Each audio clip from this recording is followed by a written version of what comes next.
What do you mean by you want to imagine is real? What made you? Who gave you the drive when you were a kid? What can we do to change the world together?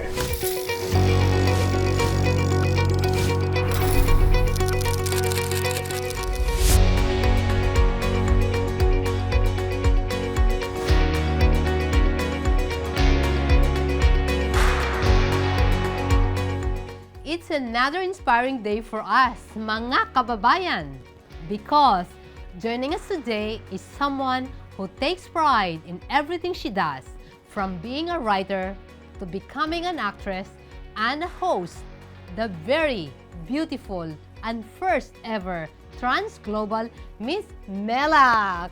Welcome! Hi! I'm so happy to be here. It's so nice to meet you today, Rebecca. Pinanood, pinakinggan kita ha, from the beginning to the end of your story. My God, I'm really inspired. So, from 4 years old, tell us, what happened? Well, looking back, I saw my childhood as a beautiful one because my parents just simply allowed me to explore. Yeah. They let me watch television. They let me play with toys. They allowed me to do things. So I think it enhanced my creativity. More so, it made me see the world. So when I first saw Miss Universe in 1991, I got fascinated by the queens I'm seeing before me, by the evening gown segment, by the way they answered questions. So, parang on my end, I think I resonated with what they were doing on stage or on television for that matter. And I realized I wanted to be Miss Universe. Walang nakakaalam doon. Wala masyado. But your Oo. parents aware of that already? Your family? I think my parents have been aware that I was different. Kasi nga, naniniwala ako na nararamdaman ng magulang. Dahil attached naman ang puso ng magulang sa anak. So, they already had an inkling. I was talking to my papa, tapos sinabi niya sa akin, alam naman namin, diba? Alam naman namin na iba ka. Took you longer to come out as trans? Because I was afraid of how my parents would react. Knowing the fact that they were religious, my dad was very active in church, my mom is very prayerful, I didn't know if they had that notion that my being gay, or my being trans for that matter, would change how they view me, diba? How they look at me, and how they would treat me. So that fear of being rejected was in my head. How you deal with your father? Nung sinabi mo na talaga na ito ako. Mahirap siya in a sense because I couldn't verbalize it. Kasi ang backstory nun, narinig niya na nag-uusap kami ng mga friends ko over the phone. We talked about Regine Velasquez. We talked about our crushes in school. Eh, naganapan lahat yon dahil meron kaming extension. So, naririnig niya yung conversation. Natakot pa nga ako nun kasi naramdaman kong may nagbaba ng phone. Bigla akong tinanong na, huy, meron ba kayong extension sa bahay nyo? Sabi ng isa kong kaibigan, wala. So alam ko na yung tatay ko yung nakikinig sa taas. Sabi ko, shit, narinig niya. Is it about time for me to come out? So, after a week, kasi may seminar siya sa Baguio, pagbalik niya, pinatawag niya ako. Tapos nung pumasok ako, pinaupo niya ako, tapos bigla akong umiyak. As in, hagulgol levels. And then sabi niya, na bakla ka. And then tumango ako. And then he said, ano naman? Ba't ka umiyak? I was so relieved because here are my parents who are so devout Catholics. I can call them religious. But they did not judge me. Diba? And for me, that's a sign of true love. My parents love me the most. In fact, nag-text ako kahapon sa nanay at tatay ko, ang sabi ng nanay ko sa akin, irigalo ka sa amin ng Diyos. Mahal ka namin. So sabi ko, I'm really blessed and I hope all parents will be like them. That's my prayer. At saka ang ganda yung message mo ngayon, no, that you open to give hope and to be heard, to help. So far, marami ka na natulungan. I am happy that I was able to inspire kids, more importantly, yung mga bagets talaga.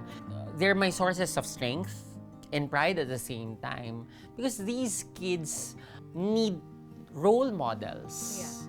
Kasi yun yung importante na may assurance sila na may magandang buhay, may magandang kinabukasan.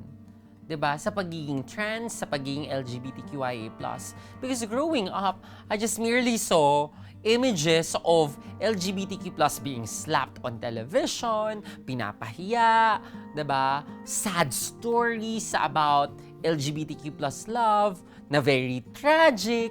And now, they have positive stories that can make them realize it's okay. Yeah. So what's your advice then for others, not only LGBT, but for diversity, right? To be open, to come out, don't be scared, to be like you. What's your advice to them? They will be able to find their power by getting to know who they are. If they are still in the closet, take that time to ask questions, reflect, and look into their core values. Sino ka ba? Because those will strengthen you. And by the time you're strong enough to just simply tell the world, this is who you are, kahit anong sabihin ng ibang tao, hindi ka matutumba. Paano mo malalaman kung sino ka talaga? I think on my end, it was very important that I constantly reflected on what I wanted to be, what I wanted to do, my talents, what I can offer, even my weaknesses, who I like, who I idolize, what kind of future I see for myself. So yung those aspects of me, nung pinag-isipan ko siyang mabuti, nakita ko, babae ako, I want to be a queen, magaling ako magsalita, magaling ako makisama, magaling ako makihalubilo, I'm creative, I want to speak in front of the camera, people energize me when I'm in front of the crowd. And that's what made me Mela. Okay, so what's success to you? Well, success for me is being able to provide a platform for others. Do you consider yourself successful now? Yes. At the moment, I am successful. So what's next to you? What's next for me? I'm moving to Spain. I'm studying. What? Iwan mo kami? Well, mag-aaral ako. But you're coming back. We'll see. We'll see. I mean, sabi ko talaga, I'm a global citizen. Whatever the world needs me to do, I will do it. I will say yes to opportunities.